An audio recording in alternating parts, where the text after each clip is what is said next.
Hey guys, एक बार फिर से आप सबका स्वागत है हमारे YouTube channel story telling with बानी एंड पूजन पर। तो आज मैं आपके लिए लेकर आई हूँ silence can you here it नाम की एक फिल्म की कहानी, जो कि 26 मार्च 2021 को यानी कि पिछले कल ही रिलीज हुई है। इस फिल्म का रिस्पॉन्स इतना कमाल का है कि एक ही दिन में इस फिल्म को 96% लोगों ने लाइक किया है और इसे IMDb पे फर्स्ट डे में ही 8.9 रेटिंग मिले हैं आउट ऑफ 10। ये फिल्म एक क्राइम बेस्ड मूवी है जो कि एक मर्डर मिस्ट्री के अराउंड रिवॉल्व होती है। इस फिल्म में आपको मनोज वाजपेयी, प्राची देसाई और बरखा सिंह मुख्य भूमिकाओं में नजर आएंगे। इस फिल्म में अगर मैं सबकी परफॉर्मेंसेस की बात करूं तो सबकी परफॉर्मेंस एकदम कमाल की है। एक भी डायलॉग या एक भी सीन आपको ऐसा नहीं लगेगा जिसकी फिल्म में रिक्वायरमेंट ना हो। ऑल्दो फिल्म का फर्स्ट हाफ थोड़ा सा स्लो है, लेकिन फिल्म का सेकेंड हाफ आते आते आपका इंटरेस्ट बनने लगेगा। तो ये थी रिव्यू की बातें। आइए अब कहानी शुरू करते हैं। कहानी की शुरुआत पूना में बसे हुए एक ट्रैकिंग स्पॉट की है, जहां पर कि कुछ कॉलेज स्टूडेंट्स ट्रैकिंग पे जाते हैं। जब वो उस पहाड़ी की चोटी पर पहुंचते हैं तो वहां उन्हें किसी का फोन बजने की आवाज आती है। जब वो उस फोन की आवाज का पीछा करते हैं तो उन्हें बहुत ही अजीब सी सड़ी हुई बदबू आती है। उन ट्रैकर्स में से जब एक लड़का वहां आगे जाकर देखता है तो उसे दिखाई देता है कि वहां किसी लड़की की लाश पड़ी है। ये सब देखते ही वो लोग पुलिस को बुला लेते हैं। कहानी में हमें आगे पता चलता है कि ये लाश बरखा सिंह यानी कि पूजा नाम की एक लड़की की है। शोक सभा में हम पूजा के माँ बाप को एक लड़के से बात करते हुए देखते हैं जिसका नाम की रवि है। रवि खन्ना एक MLA है और आखिरी बार पूजा उसी से मिली थी, क्योंकि पूजा और रवि खन्ना की बीवी कविता बेस्ट फ्रेंड्स थे और उस दिन पूजा कविता से ही मिलने गई थी। जब पूजा के माँ बाप रवि से सवाल करते हैं कि आखिर पूजा के साथ क्या हुआ था, तो इस बारे में रवि बताता है कि जिस दिन पूजा कविता से मिलने आई थी उस दिन पूजा एक एग्जीबिशन के चलते शहर से बाहर गई थी। इसीलिए पूजा शाम को वहीं रुक जाती है और वो डिसाइड करती है कि वो अगले दिन कविता से मिलने पूना जाएगी। सुबह होते ही रवि अपने काम के लिए ऑफिस निकल जाता है और उसी के साथ पूजा भी पूना के लिए निकल जाती है। लेकिन रवि का पेन ड्राइव घर पे रह जाता है, इसीलिए उसे वापस लेने के लिए रवि जैसे ही घर वापस जाता है वो वहाँ देखता है कि कविता घर पे पहुंच गई है और वो सीढ़ियों से फिसलकर नीचे गिर गई है। इसके बाद हमें पता चलता है कि जिस दिन कविता सीढ़ियों से गिरी थी उस दिन उसे इतनी गहरी चोट लगी कि वो कोमा में चली गई थी। और रवि बताता है कि इसके बाद उसे कोई आइडिया नहीं कि पूजा के साथ क्या हुआ था और उसका मर्डर कैसे हुआ। पूजा के पिता रवि को बताते हैं कि उन्होंने उसके केस की इन्वेस्टिगेशन के लिए एक स्पेशल ऑफिसर की डिमांड की है और उस ऑफिसर का नाम अविनाश वर्मा है, जो कि पुलिस में ACP है। ACP अविनाश वर्मा का किरदार मनोज वाजपेयी ने निभाया है और स्टार्टिंग में उनका 5-10 मिनट का थोड़ा सा फाइटिंग वाला इंट्रोडक्शन भी है। उनके इंट्रोडक्शन में हमें पता चलता है कि वो एक बहुत बोल्ड पुलिस ऑफिसर हैं जो कि किसी की बात नहीं मानते। वो बहुत सालों से नारकोटिक्स डिपार्टमेंट में काम कर रहे हैं और उनकी इमेज कुछ खास अच्छी नहीं है। लेकिन पूजा के पिता, जो कि पेशे से एक जज हैं, वो ACP अविनाश वर्मा के लिए ही जिद करते हैं क्योंकि वो जानते हैं कि वो अपने काम में कितना माहिर है। अविनाश पहले तो इस केस को लेने से नानुकुर करता है, लेकिन वो पूजा के पिता की बहुत इज्जत करता है, इसलिए वो इस केस के लिए हाँ कर देता है। लेकिन बदले में अविनाश मांगता है कि उसे अपने काम में कोई दखलंदाजी नहीं चाहिए और उसे एक पावर चाहिए जहाँ की वो फ्रीडम के साथ काम कर सके। इसी के साथ अविनाश को एक नई टीम भी असाइन की जाती है जिसमें उसे 4 लोग दिए जाते हैं: जावेद शेख, राज गुप्ता, अमित चौहान और संजना भाटिया, जहाँ की संजना भाटिया का किरदार प्राची देसाई ने निभाया है और वो इस फिल्म में बहुत ही क्यूट लगती हैं। अब धीरे धीरे केस की इन्वेस्टिगेशन होना शुरू होती है, जहाँ की उन्हें डेथ का डेट और टाइम पता लगता है। फॉरेंसिक्स के हिसाब से ये मर्डर सैटरडे को और 10 बजे के आसपास हुआ था। पूजा की मौत सर पर एक गहरी चोट लगने की वजह से हुई थी, इसीलिए ACP अविनाश कहते हैं कि या तो कातिल उनसे बहुत ज्यादा लंबा था या वो किसी ऊंची जगह पे खड़ा था। साथ ही जहां पूजा की लाश मिलती है वहां उन्हें ब्लड के बिल्कुल भी ट्रेसेस नहीं मिलते, जिससे कि वो ये गैस करते हैं कि शायद पूजा का मर्डर कहीं और हुआ था और उसके बाद उसकी लाश को उठाकर वहां फेंका गया था। जब ACP अविनाश पूजा के घर जाते हैं तो उन्हें पूछताछ के दौरान पता चलता है कि पूजा की माँ उसके गायब होने से बहुत परेशान थी और इसीलिए वो उसे बार बार कॉल कर रही थी। जी हाँ, ये वही कॉल्स थी जो कि उन ट्रैकिंग वाले लड़कों ने उठाई थी और इसके बाद ही सबको पता चल सका कि पूजा की मौत हो चुकी है। साथ ही अविनाश को पता चलता है कि पूजा के शरीर से कुछ ज्वेलरी भी गायब है, क्योंकि आमतौर पर वो हाथ में एक अंगूठी और एक ब्रेसलेट पहनती थी। इसके बाद ACP अविनाश पूजा के माता पिता से सवाल जवाब करते हैं कि क्या उन सब के अलावा भी इस घर में कोई और रहता है, जिस पर कि पूजा के पिता जवाब देते हैं कि पिछले 5 महीनों से उनके एक दोस्त का बेटा ऋषभ और उसकी मंगेतर किया भी उनके साथ उन्हीं के घर में रहते हैं। पुलिस वाले किया और ऋषभ दोनों से पूछताछ करते हैं, लेकिन उन्हें कुछ भी इंटरेस्टिंग नहीं मिलता। इसके बाद एसीपी अविनाश रवि के घर के नौकर दादू के साथ पूछताछ करते हैं। पूछताछ के दौरान उन्हें उसके हिस्से की स्टोरी पता चलती है। दादू की कहानी के अनुसार जब रवि सुबह सुबह ऑफिस के लिए निकला था, उसके बाद पूजा उनके पास आई थी। पूजा के बैग की जिप अटक गई थी, इसलिए वो दादू को दुकान भेज देती है, जिसके बाद कि वो उसके बैग की जिप ठीक करवा के लाते हैं। और दादू जैसे ही घर पहुंचते हैं, वो वहां देखते हैं कि कविता घबराते हुए सीढ़ियों से नीचे गिरती हुई आ रही है। और ये देख के रवि भी भागते हुए अपने कमरे से बाहर आता है। इसके बाद वो दोनों एम्बुलेंस को बुलाते हैं और कविता को हॉस्पिटल में भर्ती करवाते हैं। इसके बाद एसीपी और उसकी पूरी टीम टाइम का पूरा कैलकुलेशन करती है कि किस वक्त रवि घर से बाहर निकला था और उसके बाद कब वो पेन ड्राइव लेने वापस आया था, किस वक्त कविता सीढ़ियों से गिरी और किस वक्त एम्बुलेंस को बुलाया गया। लेकिन उन्हें इन सब चीजों के बीच में कोई भी लिंक नजर नहीं आता। इसी के साथ इन्वेस्टिगेशन का पहला दिन खत्म होता है और दूसरा दिन शुरू हो जाता है। दूसरे दिन हम देखते हैं कि एसीपी अविनाश रवि की बीवी कविता से मिलने हॉस्पिटल आता है। लेकिन जैसे ही रवि एसीपी को वहां देखता है, वो गुस्से से लाल हो जाता है और उन्हें खरी खोटी सुनाना शुरू कर देता है। एसीपी इस बात से गुस्सा होकर वेटिंग एरिया में वेट करने चले जाते हैं और जब वो रवि के साथ डिस्कशन करते हैं, उन्हें तब भी वहां कुछ भी प्रोडक्टिव नहीं मिलता। इसी के साथ इन्वेस्टिगेशन का दूसरा दिन भी खत्म हो जाता है और तीसरे दिन की शुरुआत होती है कि अचानक से पुलिस वालों के दिमाग की बत्ती जलती है और उन्हें ये समझ में आता है कि अगर कविता सीढ़ियों से गिरी थी और पूजा के बाहर जाने की टाइम का हिसाब लगाया जाए तो उस वक्त पूजा घर पर ही थी। तो ऐसा कैसे हो सकता है कि कविता इतने जोर से चिल्लाई और पूजा फिर भी बाहर नहीं आई? ऐसा तभी मुमकिन था अगर पूजा मर चुकी हो। इसी के तहत एसीपी अपनी टीम के साथ दोबारा रवि के घर जाता है और वहाँ उसे पता चलता है कि दादू के अलावा भी वहाँ एक नौकरानी काम करती है। उस नौकरानी का नाम भारती था और वो उस दिन भी काम करने आई थी। इसीलिए पुलिस ऑफिसर संजना उससे बात करने जाती है।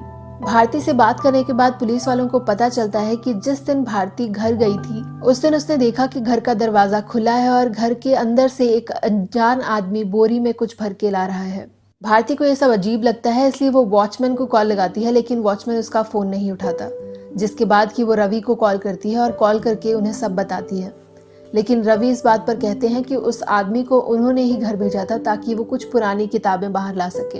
इसी के साथ जब पुलिस ऑफिसर रवि और पूजा के कॉल रिकॉर्ड्स निकालते हैं तो उन्हें पता चलता है कि रवि ने उस सुबह एक बार में कॉल किया था। इसी के साथ एक अजीब सी बात थी कि उन्होंने एक सनी नाम के लड़के को भी कॉल किया था और ये कॉल उन्होंने बार बार किया था। भारती सनी का चेहरा पहचान लेती है, लेकिन नो लक, क्योंकि सनी की मौत हो जाती है। इसी के साथ इन्वेस्टिगेशन का डे 4 खत्म होता है और डे 5 की शुरुआत होती है। क्योंकि सनी की मौत एक पुलिस एनकाउंटर में हुई थी, इसलिए एसीपी अविनाश को केस से डिसमिस कर दिया जाता है। लेकिन डिसमिस होने के बाद भी अविनाश उस केस पर काम करना नहीं छोड़ते और उनके दिमाग में एक आइडिया आता है कि वो कविता का बयान ले सकते हैं। इस बात पर कोई भी उनका साथ नहीं देता, क्योंकि सबको ये लगता है कि एक कोमा में पड़ा हुआ पेशेंट किस तरह से बयान दे सकता है। लेकिन किसी तरह से अविनाश हॉस्पिटल स्टाफ और पूजा के पिता को इस काम के लिए राजी कर लेता है। डॉक्टरों के मुताबिक कविता की सेहत में सुधार हो रहा था और वो अपने हाथों की उंगलियां हिला सकती थी। साथ ही डॉक्टर्स का मानना था कि कोमा पेशेंट्स ऑल्दो बोल नहीं सकते, लेकिन उनका दिमाग एक्टिव होता है, इसलिए वो सब सुन और समझ सकते हैं। एसीपी अविनाश पूजा के पिता की प्रेजेंस में कविता से सवाल जवाब करना शुरू करते हैं और वो पहले सवाल में कविता से उसकी सहमति मांगते हैं कि क्या वो सवाल जवाब करने के लिए तैयार है, जिस पर कि कविता हाँ में उंगली हिलाती है। इसके बाद अविनाश उससे पूछता है कि क्या रवि किलर है, जिस पर कि कविता अपनी उंगली नहीं उठाती। ये देख के सब लोग बहुत ही गुस्से में आ जाते हैं और रवि अविनाश को मारना पीटना शुरू कर देता है। लेकिन इसके बाद अविनाश कविता से एक और सवाल पूछता है कि क्या पूजा पहले से मर चुकी थी जब रवि और वो कमरे में आए थे। इस पर भी वह हाँ में उंगली हिलाती है, लेकिन रवि और जज साहब अविनाश को इस तरह से मारने पीटने लगते हैं कि वो सब ये देख ही नहीं पाते कि कविता ने हाँ में उंगली हिलाई थी। यानी कि जब रवि और कविता कमरे में आए थे तो पूजा पहले ही मर चुकी थी। इसी के साथ इस केस में बहुत से ऐसे मुद्दे खुलकर आते हैं जो कि पहले डिस्कस नहीं हुए थे, जैसे कि पूजा जिस बैग की जिप ठीक करवा रही थी, उस बैग में आखिर ऐसा क्या था जो कि वो कविता को दिखाना चाहती थी। अविनाश जब ये सवाल अपने टीम मेंबर से पूछता है तो उसके टीम मेंबर्स कहते हैं कि उस बैग में उन्हें 3 पेन ड्राइव्स मिले थे जिनमें कि उन्हें कुछ इम्पोर्टेंट नहीं लगा और इसके साथ उसमें कुछ कपड़े भी थे। इसी के साथ अविनाश के टीम मेंबर्स कहते हैं कि 2 पेन ड्राइव्स में तो गाने थे, लेकिन उनमें से तीसरी पेन ड्राइव में कुछ फेरी टेल करके लिखा था। इस पर अविनाश को बहुत गुस्सा आता है, क्योंकि उसके हिसाब से ये बहुत ही ज्यादा इम्पोर्टेंट एविडेंस था। इसी के साथ अविनाश का एक टीम मेंबर उसे बताता है कि पूजा को मर्डर से पहले जिस फोन बूथ से कॉल आया था वो फोन बूथ और कहीं नहीं बल्कि रवि के घर के सामने था।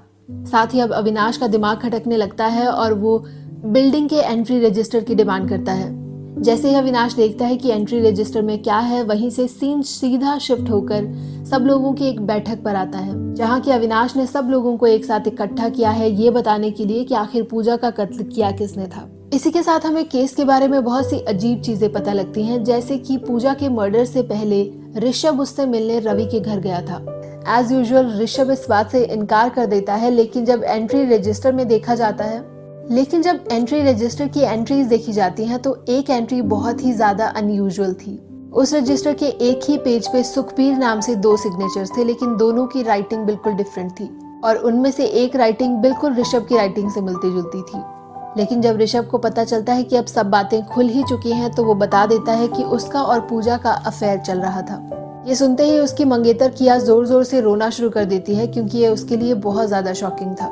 लेकिन इसके साथ ही ऋषभ कहता है कि उसने पूजा की जान नहीं ली है, क्योंकि जब वो बिल्डिंग में पहुंचा था तो वो पहले से ही मर चुकी थी।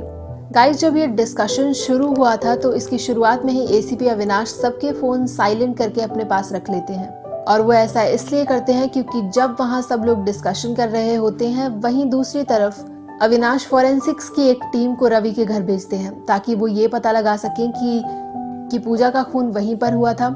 तो फॉरेंसिक्स टीम वहाँ जांच करती रहती है और उन्हें वहाँ पूजा के ब्लड की ट्रेसेस नजर आते हैं। यही बात फॉरेंसिक्स वाले अविनाश को कॉल करके बता देते हैं, जिसके बाद कि वो रवि से सवाल जवाब करना शुरू करते हैं। इस पर रवि कहता है कि जब वो उस दिन घर पहुंचा था पेन ड्राइव लेने के लिए, तो वहाँ ऊपर जाता है और देखता है कि पूजा मरी पड़ी है। इस बात से वो बहुत पैनिक हो जाता है और सनी को कॉल लगाता है। लेकिन जैसे ही उसकी बातचीत सनी के साथ चल रही होती है, कविता वहाँ आ जाती है और वो डरते हुए और चिल्लाते हुए सीढ़ियों से नीचे जाती है। नीचे जाते जाते उसका अचानक से पैर फिसल जाता है और वो वहीं गिर जाती है। इसके बाद वो एम्बुलेंस को बुलाकर कविता को ले तो जाता है, लेकिन साथ ही वो सनी को कहता है कि वो वहाँ आकर पूजा की लाश को ठिकाने लगा दे। इसी के साथ पुलिस ऑफिसर्स ऋषभ और रवि दोनों को गिरफ्तार कर लेते हैं। लेकिन एसीपी के दिमाग में अभी भी एक ही चीज दौड़ रही है कि उस दिन आखिर पीसीओ से मर्डर के एकदम पहले किसने कॉल किया था। अभी एसीपी इस बात पे सोच ही रहे होते हैं कि वहाँ ऋषभ की मंगेतर किया आ जाती है। किया कहती है कि वो टोरंटो वापस जा रही है, इसलिए वो ऋषभ से आखिरी बार मिलना चाहती है। अविनाश अचानक से पता नहीं ऐसा क्या देख लेते हैं कि वो किया को बिठाकर उससे बात करना शुरू कर देते हैं। किया इस बात पे इंसिस्ट करने लगती है कि उसे अब जाना है क्योंकि उसकी फ्लाइट लेट हो जाएगी। तो वहीं दूसरी तरफ हम देखते हैं कि एसीपी की टीम वहां आकर उन्हें बताती है कि किया ने ही खून किए हैं, क्योंकि पीसीओ वाले ने उसकी शक्ल पहचान ली थी। इस बात पर एसीपी कहते हैं कि उन्हें इस बात का पहले ही अंदाजा हो गया था, क्योंकि किया ने जो ब्रेसलेट पहना था उसका एक टुकड़ा उन्हें कविता के रूम में भी मिला था, जिससे कि वो समझ गए थे कि उस दिन शायद पूजा और किया के बीच में झड़प हुई होगी, जिसके चलते कि वो ब्रेसलेट का टुकड़ा वहां गिर गया होगा। किया अपना गुनाह कबूल कर लेती है और वो बताती है कि जिस दिन उसने पूजा और ऋषभ की ईमेल्स पढ़ी वो बहुत गुस्से में आ गई, इसीलिए वो सोचती है कि वो आकर खुद पूजा से बात करेगी। पूजा वहां से भाग ना जाए इसलिए वो पहले पीसीओ से कॉल लगाती है और उससे पूछती है कि क्या पूजा घर पर है, जिससे कि पूजा हाँ कहती है। बिना कोई और बात करे और कुछ सुने किया फोन बूथ का वो फोन काट देती है और ऊपर चली जाती है। दोनों की बहस इतनी ज्यादा बढ़ जाती है कि किया वहां टेबल पर पड़ा हुआ कैंडल स्टैंड उठाकर पूजा के सर पे मार देती है। एक ही वार करने पर पूजा की मौत हो जाती है और घबरा कर किया वहां से भाग जाती है। तो इसी के साथ केस की फाइल क्लोज हो जाती है और ये मर्डर मिस्ट्री भी सॉल्व हो जाती है। तो ओवरऑल मुझे ये फिल्म काफी पसंद आई, क्योंकि 1 मिनट के लिए भी आप इस फिल्म को देखते हुए बोर महसूस नहीं करोगे। जब आप इस फिल्म का फर्स्ट हाफ देखते हो तो आपके दिमाग को इस तरह से कंडीशन किया जाता है कि आपको लगता है कि रवि ही किलर है, और फिर धीरे धीरे आपके दिमाग को इस तरह से कंडीशन किया जाता है कि आप मजबूर हो जाते हो ये सोचने पे कि अगर रवि किलर नहीं है तो ये कौन हो सकता है। तो आखिर में किया का खूनी निकल कर आना ये काफी ज्यादा सरप्राइजिंग और काफी एक्साइटिंग लगता है। तो अपनी तरफ से मैं ये फिल्म आपको देखने के लिए रेकमेंड करूंगी, क्योंकि आप इस फिल्म को देख के काफी ज्यादा पसंद करोगे। So thank you so much, हमारे साथ बने रहिए और हमें कमेंट सेक्शन में बताइए ज़रूर कि आपको हमारा चैनल और हमारी वीडियोस कैसी लग रही हैं। ट्रस्ट मी, आपका रिव्यू हमारे लिए बहुत मैटर करता है। Thank you so much.